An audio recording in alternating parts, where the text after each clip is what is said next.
Hey, hi. Hi, Ryan. Good morning. Yeah, morning. Hi, Sunil.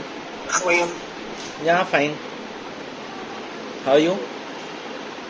Uh, sorry? How are you? Yes, I am also good. Thank you. Can you hear me properly or you have some disturbance? I can hear you properly now. There was a little bit disturbance, but I can hear you properly now. Okay, sir. Okay. Give me 1 minute. Okay.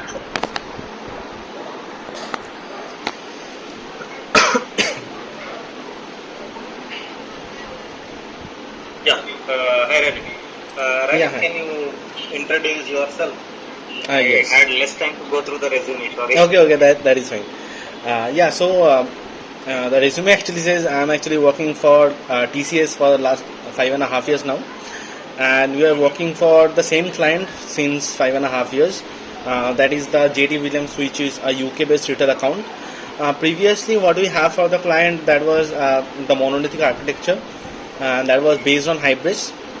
Now, what we are actually doing, we are actually breaking down into a microservice level. Means we are actually dividing our team also in a squad manner. Means we are actually following agile. Previously, what we have, that is the waterfall model we are actually following, but now it's agile we are following.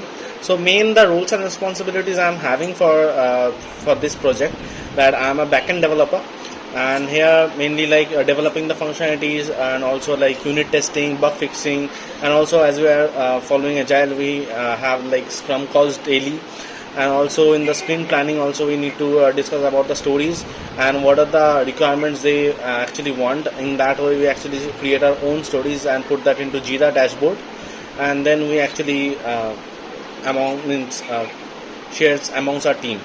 So that is the main role and responsibilities that I'm having. And also for my technical stats, I'm a Java backend developer, and here we are using like Spring Boot microservices.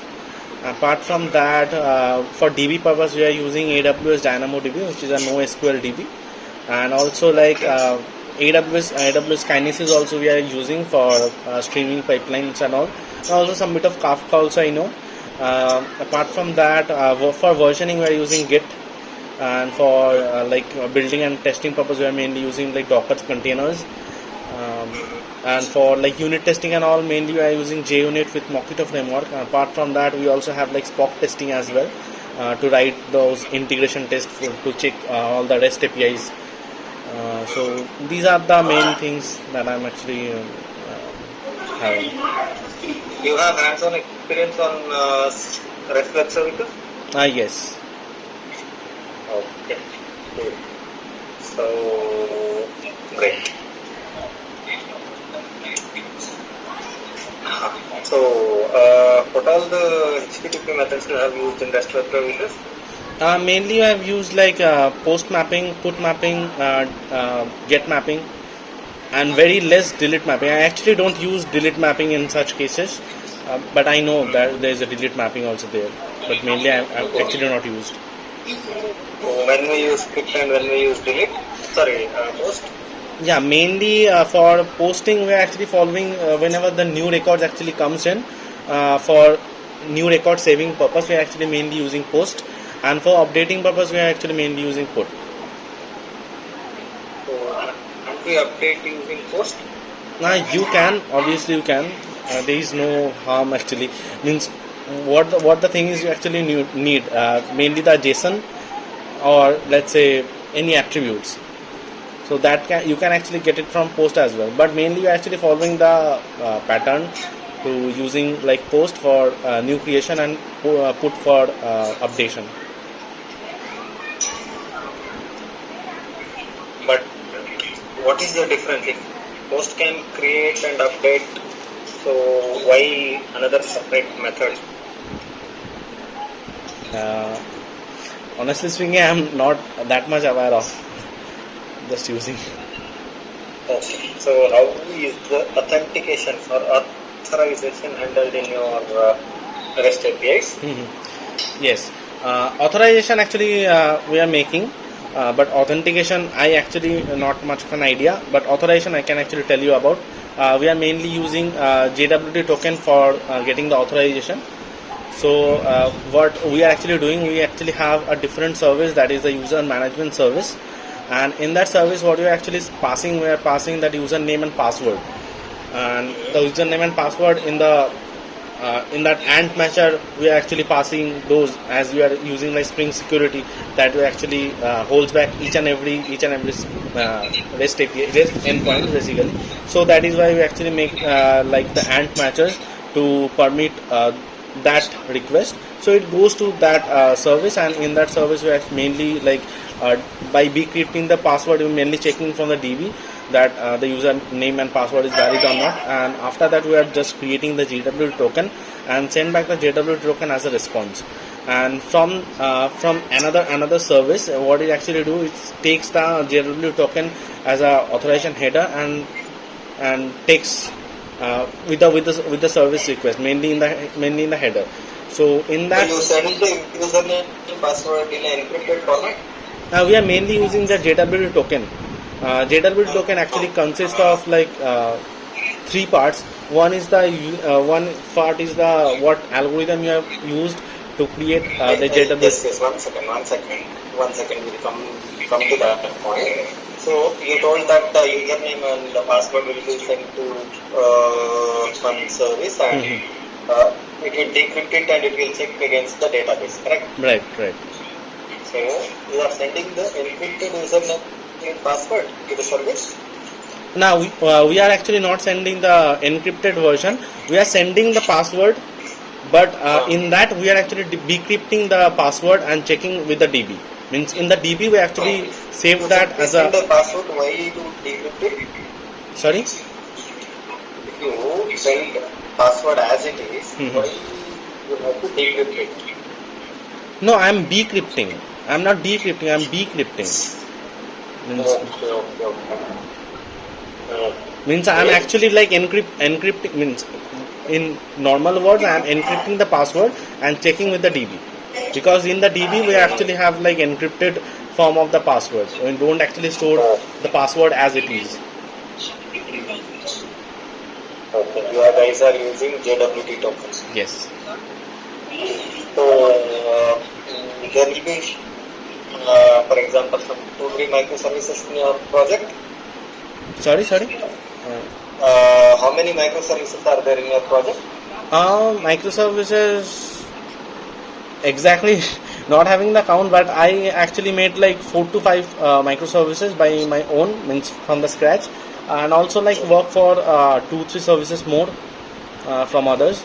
So mainly you can say around like 11 to 12. 4 or 5 is fine for me. So assume there are 3 microservices. Okay. And first microservice will be your user authentication microservice, where we will create the JWT token and the subs. Okay. So that JWT token, generated JWT token, will that be able to? Will you be able to use the same JWT token across your other microservices as well? Yeah, mainly we are sending that JWT token in the other services as well. In the other services, mainly we are just means taking that JWT token. We are actually sending like barred as a barred authentication token, a barred space. So in that way, we are actually checking for that authorization header. If that is present, it's okay. Then we are actually checking that our token actually have like. Then we are actually like decrypting the token and get the user details. Username actually is having. So the username in that username we actually checking with the means if the username is present in the DB, and also in that way mainly exactly not remembering. I think user that Spring actually suggests Spring actually have like user details, user service. I think Spring actually have like user service, and that user service we actually means putting into that user and password authentication context. In that context, then also means at the first time we are actually saving that into context, and after that we are just checking that context having that authentication or not. after, means authorization or not, then authentication or not, then we are just passing the request. The same context you will be using across all the other microservices. No, same not. Same we actually don't use. We actually use like for each and every microservices there is only one. If it's internal call, then it's fine. Then we are just not checking because it's internally call one service to another service. If it's the direct call, then only you are actually checking. So internal call, microservice to microservice communication. For example, your one microservice is calling another microservice. At that time, you guys are not passing any token. Oh, sorry. Yes, we need to pass that token. Sorry. So how will you generate that token? No, mainly. I mean, whether it is a hard-coded token or No. Get a new token every time. Mainly we are means processing that token only. We are actually getting it from the authorization header, right? The first authorization header we are actually getting in microservice A. Microservice A is calling microservice B. Let's say we are passing that token only in the header level. When we actually do it for REST template, let's say post for object, in that post for object we are actually maintaining the headers as well, sending the headers. Which version of Java you guys are using? So mainly Java 8, 1.8 JDK we are using.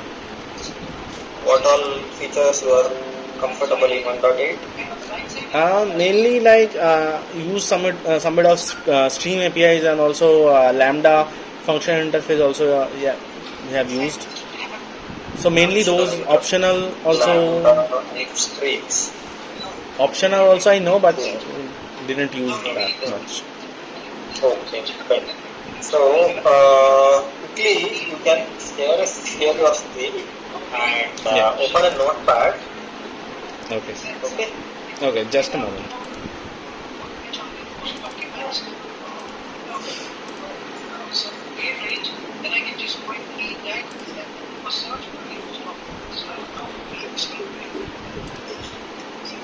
Am I able to see my screen? Yeah, I can see your screen. Okay. So quickly you can write a small Java 8 code to iterate. For example, you have a list of integers. Okay, fine. List of integers you have. Assume you are having some 3 or 4 integers in it. Okay. 1, 2, 3, 4. Okay. Fine. Using scripts, iterate it. Okay, fine. Iterate the list and multiply individual units with 2. Each and every element with multiply by 2. Correct. Okay, fine. And get that result into one more list. Okay, fine. Got your point? Yeah. Let's I'm having like integer. Let's say it's the final list.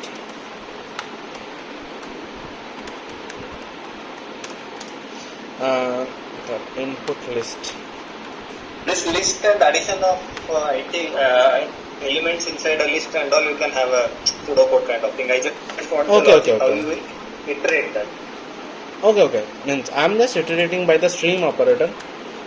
This is the input list that I'm getting. Let's say let's write this thing first. Fine. It's fine. Okay, fine then. Okay. You want to multiply each and every element with 2. Fine. Then you have to use map. Let's say n into 2. Then you need to collect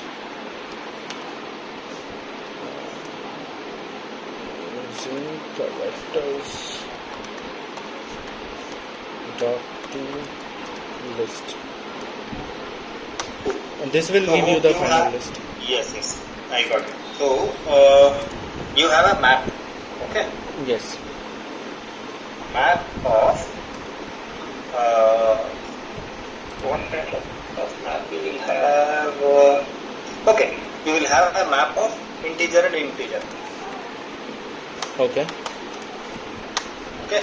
So can you iterate this map, okay, Okay.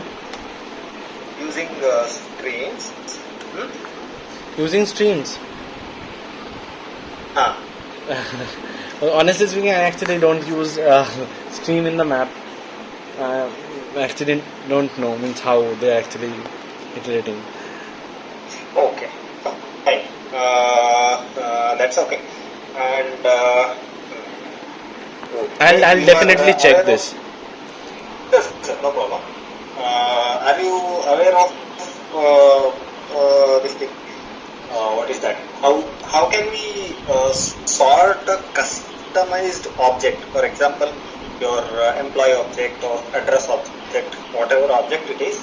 How can we sort that customized object based on some customized field?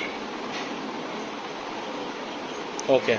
So if you have a list of integers, Okay. okay, Yeah. you have a predefined method to sort it, and it will sort according to ascending order, right? Yes. Yes. So assume I have an employee object, Okay. okay, I have to sort this employee object based on employee age. Okay.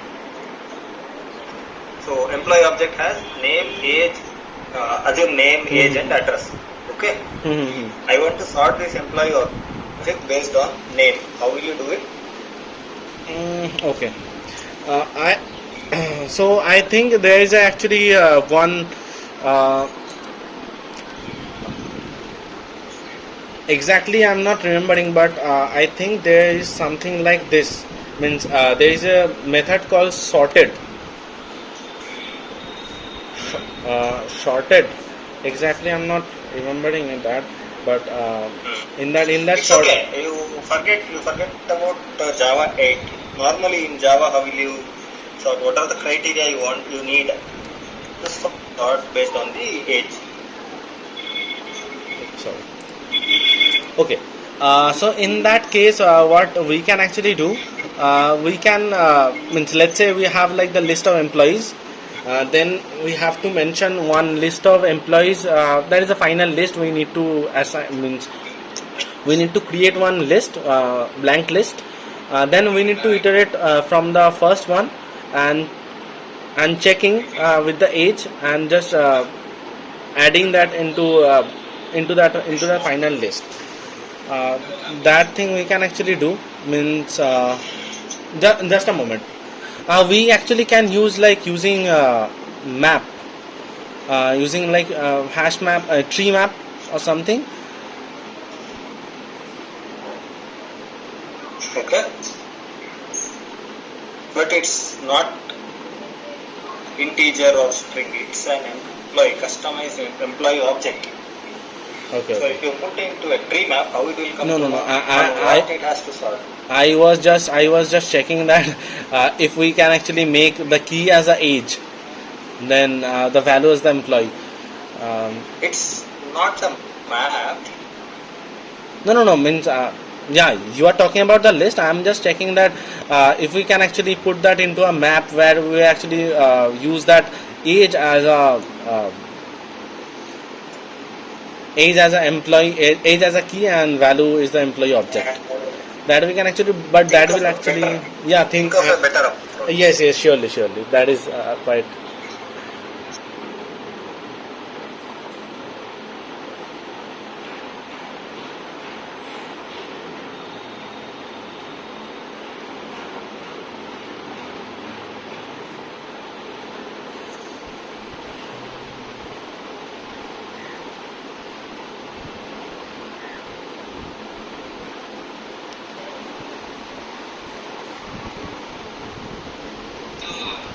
Comparable compared to comparator.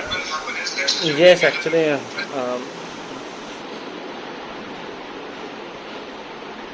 there is a compare to method, which and I actually think of that we can actually define in something like that employee dot get age compared to employee means in the stream also.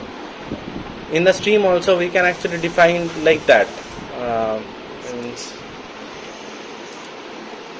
say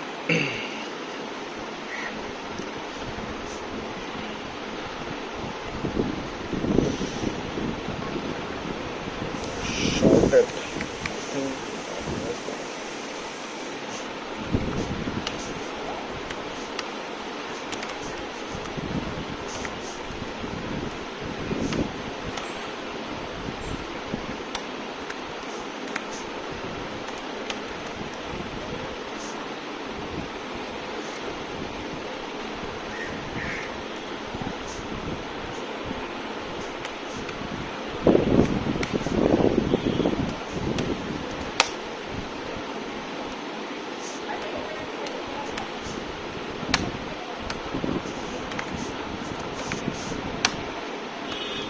Is this the way of doing that? These are the only distribution channel that we have.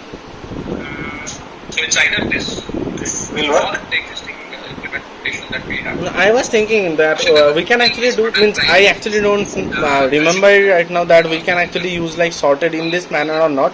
But we can definitely do something like this. What is that called? Whatever you have highlighted, what is that called? That is actually called like predicate, I think. Cool. So fine. Strings, in how many ways you can create strings? String. String, S-T-R-I-N-G. Okay, string we can use like normal just string a equal to something. Then we can use like using the new keyword also we can actually create one string. Also, What is the difference? yeah, for mean string s equal to something and new string. Is that what you're talking about? Yeah. Correct. What is the difference? So mainly the difference is that new.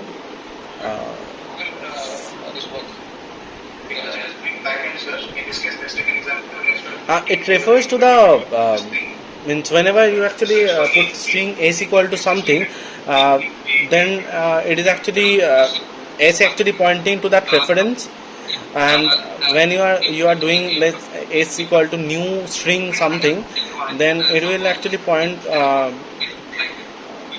that object. I think means object it's not. Point.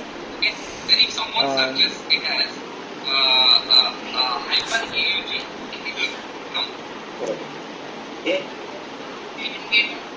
Okay. Sorry, actually I'm not aware of. Let's not take the example. It's okay. Okay, fine. Then there is a list of integers. Okay. Okay. Not array. You can note down. Okay. List of. List of integers. I am pinging you in the chat. Okay, fine. I will be pinging as kind of array. Assume it is a list, or fine, you can take it as array itself.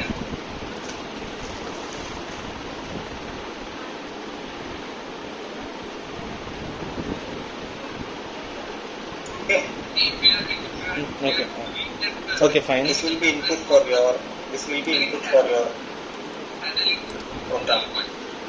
Okay, fine. So what your program have to do is, and one more input I give 2 or 3, okay, or whatever it is, 4 or anything, 1 or 2 or 3 or 4 I can give. Assume I have given you. So the thing is now the next couple of Okay. Okay. What your program have to do is, it have to sort the first 2 elements. Okay. Sorry, it has to reverse. So 1, 3 is there, right? Yes. So it has to make 3, 1 and 2, 3 it should leave because that is a condition. Next 2 elements have to leave and it has to reverse the next 2 elements. Getting my point? Not exactly getting your point.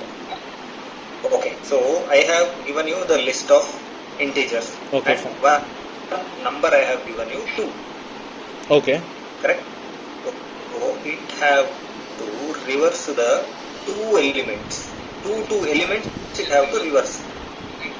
Okay. Means the output should First be two like elements 3 3, 1. 1, Okay.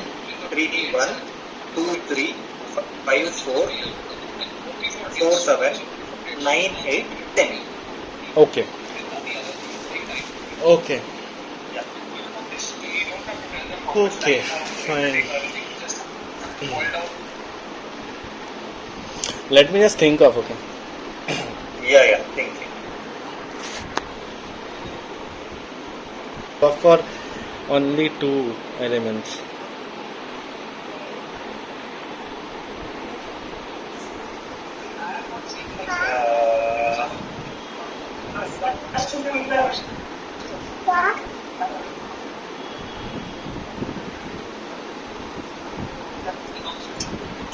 Uh, I don't think actually it will work. 1, 2,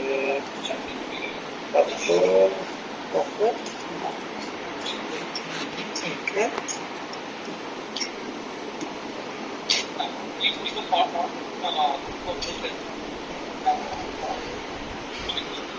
Means if it's 3, then how it will actually work? If it's 3, let's say it's not 2. In If 2, it is 3, it should reverse first 3 and it should leave the next 3 and again it should reverse the next 3. reverse first 3 means it will be printed like 2 3 1. 3, 1. 2 3 1. 3 and 1 it will get reverse. 3 then 2 it will take 1 2.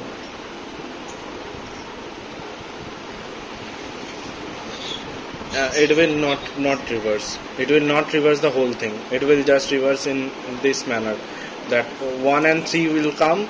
That will become like 3 and 1. After that 2. It will take 3 and 2. It will just become 1 and 2. Means 3 2 1. It will not do this. Means in this way it will not do this. In 2 I think it will actually do, but not. I'll definitely try to get a good solution after this call actually. Right now I'm Fine. And you have used Spring Boot, right? yes.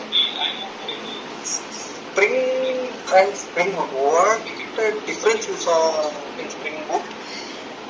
The main difference in Spring and Spring Boot is basically in Spring Boot we don't have to configure each and everything, where Spring is also like very much very much friendly for the developer as well. But in order to Spring we actually require to configure each and everything. Let's say for the web XML. Let's say for the beans.xml in that also, and let's say we need to configure the dispatcher servlet also by ourselves only. But in Spring Boot we don't have to do these things. Spring Boot actually suggest with the help of annotations we can actually deal with each and these things. Means like let's say Also we can do the same things in annotations, right? in Spring, mainly in Spring we mainly use like the XML configurations, but in Spring Boot we don't actually need the XML configuration. We just need only the annotation based configuration. It's actually enough. Then what? Only that annotation thing is different from Spring and Spring Boot.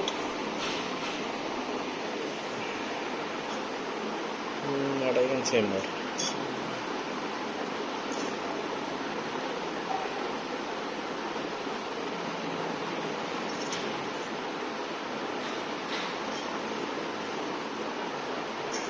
Actually not remembering it right now because Spring. Okay. Okay, sir. I am done with my questions. Okay. If you have any questions, I will be taking it up. Yeah. So mainly, question is like, means what are the projects that you are having, and what are the candidates that you are looking for? Means, Actually, the projects are very vast in the domain kind of thing. We have three, what you call, you can call branches or departments kind of thing. Branches is IMSS, DBS, and PES. PES, in the sense, it's kind of product development kind of thing. Okay. Happiness Minds is a service-based company, but PES is a branch where it focuses on developing product, and DBS is a branch which is focusing on delivering the digital solutions for the customers. Okay, this is the main part, like where the service-based things are taken care. And IMSS is for IoT. IoT, you know, right? yeah. So we have these three kinds of projects, majorly IoT and digital services and product engineering. And we are looking for candidates who have hands-on and experienced in Java 1.8, strong in core Java, and AWS technologies like AWS patches, Lambdas, SQS, SNS, Okay. and as soon as so you have worked on AWS Kinesis, right? AWS Kinesis and AWS DynamoDB mainly you have worked on. Okay, so we are looking for candidates who have experience on the AWS side. AWS anyways, it's fine. It should be like candidates should be strong in core Java. Okay. Got it. Yes. Anything else? Yeah, that's pretty much it. Nice to talk to you, Rana. Yeah, thanks. Thank you. Yeah, thanks.